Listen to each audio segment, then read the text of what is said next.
ଆଜି ସକାଳଟା ଥିଲା ପୁରା ବରଷା ପାଗ। ସେଥିପାଇଁ ଅନ୍ଧକାରମୟ ଦିଶୁଥିଲା ଚାରିଦିଗ।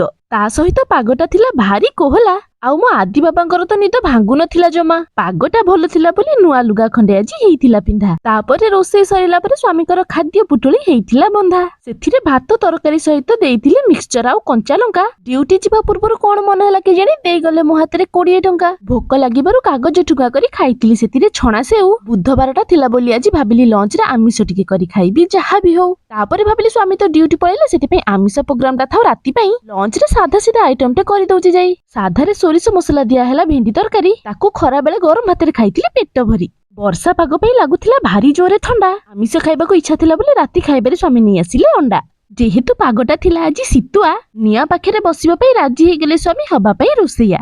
ଏହିପରି ଭାବରେ ସ୍ୱାମୀ ସ୍ତ୍ରୀ ମିଶି ରୋଷେଇ କାମଟାକୁ କରିଥିଲୁ ସମାପ୍ତ। ଅଣ୍ଡା ଭୁଜିଆଟା ଭାରି ଟେଷ୍ଟି ଲାଗୁଥିଲା ବୋଲି ଖାଇବାରେ ରହିଗଲି ବ୍ୟସ୍ତ। ସବସ୍କ୍ରାଇବ ନିଶ୍ଚିନ୍ତ କରନ୍ତୁ। ଜୟ